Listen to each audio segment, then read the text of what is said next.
नाग पंचमी की प्राचीन कथा। प्राचीन काल की बात है। एक सेठ के 7 पुत्र थे। सबसे छोटे पुत्र की पत्नी बहुत ही श्रेष्ठ चरित्र की विदुषी और सुशील औरत थी, परंतु उसके कोई भाई नहीं था। एक दिन बड़ी बहू ने घर लीपने को मिट्टी लाने के लिए सभी बहुओं को अपने साथ चलने को कहा, तो सभी ने फावड़ा और खुरपी लेकर मिट्टी खोदने चलने लगी। तभी वहां एक सर्प निकल आया, जिससे बड़ी बहू ने उसे मारना चाहा, लेकिन यह देखकर छोटी बहू ने उसे तुरंत रोकते हुए कहा, इसे मत मारो, यह बेचारा निरपराध है, इसे क्यों मारते हो। यह सुनकर बड़ी बहू ने उसे नहीं मारा। तब सांप एक और चला गया। तब छोटी बहू ने उससे कहा, हम अभी लौट कर आती हूँ, तुम यहाँ से जाना मत। यह कहकर वह सब के साथ मिट्टी लेकर घर चली गई और वह सांप से किया वादा भूल गई। लेकिन उसे दूसरे दिन वह बात याद आई, तो सभी को साथ लेकर वह जिस स्थान पर सर्प था उस स्थान पर वह पहुंची।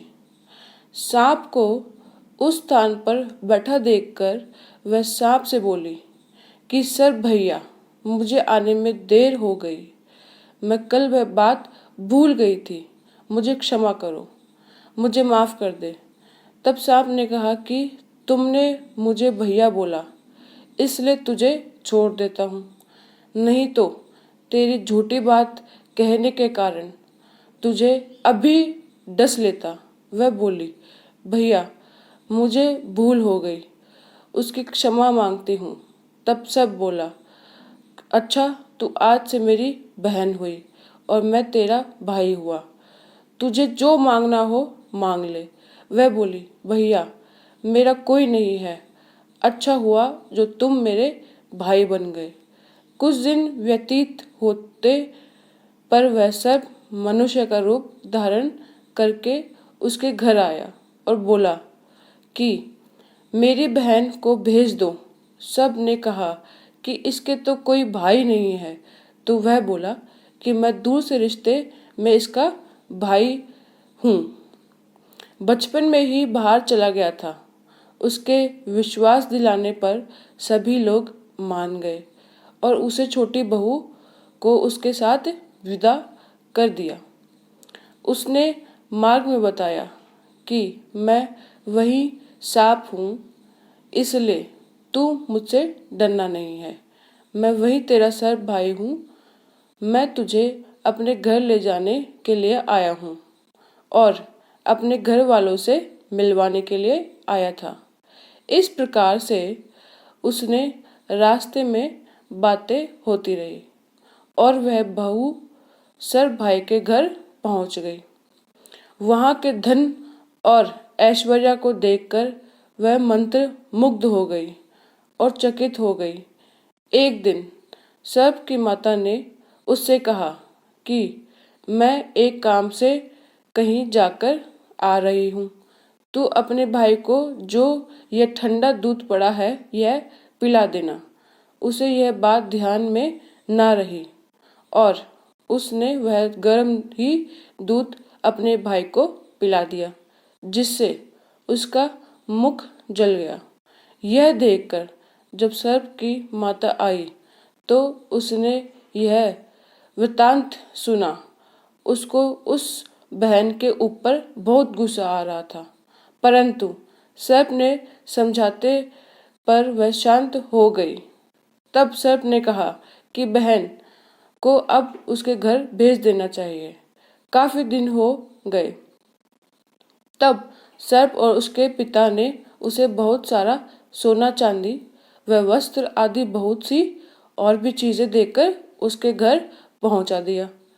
छोटी बहू के पास इतना सारा माल देखकर बड़ी बहुएं उससे जलने लगी और कहने लगी, तुम्हारा भाई तो बड़ा धनवान है, मुझे तो उससे और भी धन लाना चाहिए। सर्प ने यह बात सुनी तो सब बहुएं सोने की लाकर दे दी। यह देखकर बड़े बहू ने कहा कि इससे तो झाड़ू भी सोने की होनी चाहिए। तब सर्प ने झाड़ू भी सोने की लाके दे दी। सर्प ने छोटी बहू को हीरामणियों का एक अद्भुत हार भी लाकर दिया। उसकी प्रशंसा उस देश की रानी ने भी सुनी और वह राजा से बोली कि सेठ की छोटी बहू का हार मेरे पास होना चाहिए। उसके लिए वह अनोखा हार क्या काम का राजा ने मंत्रियों को हुक्म दिया कि उससे वह हार लेकर शीघ्र उपस्थित हो जाए।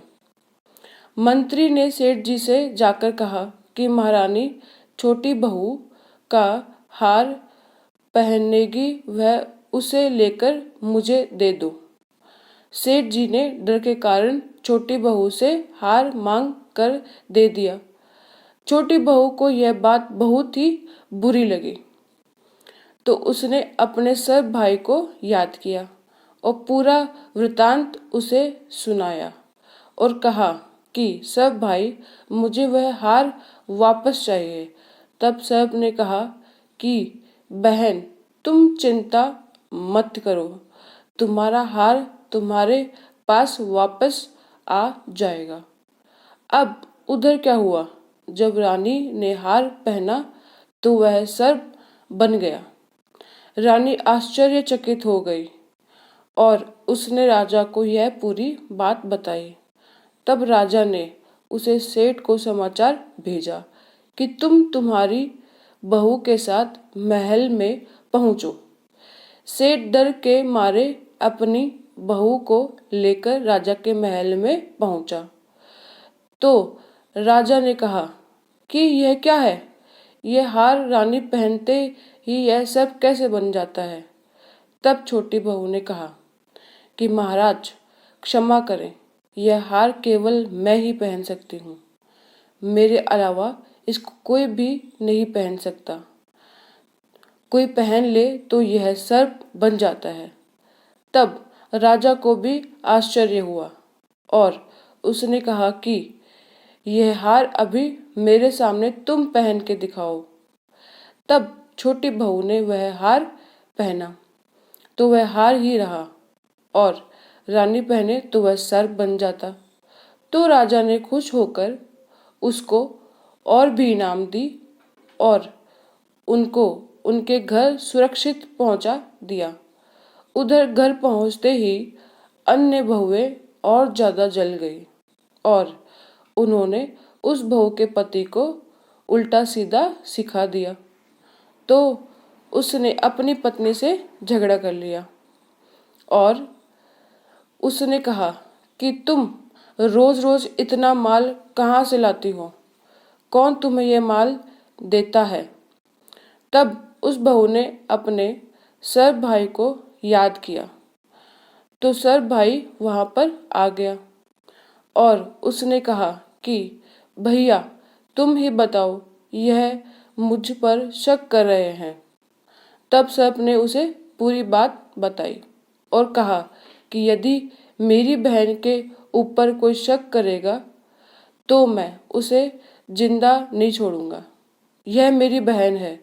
तुम उस बहू के पति ने सर्प भाई से माफी मांगी और कहा कि मुझसे गलती हो गई, मुझे क्षमा करें, और सर्प का बहुत ही आदर सत्कार किया।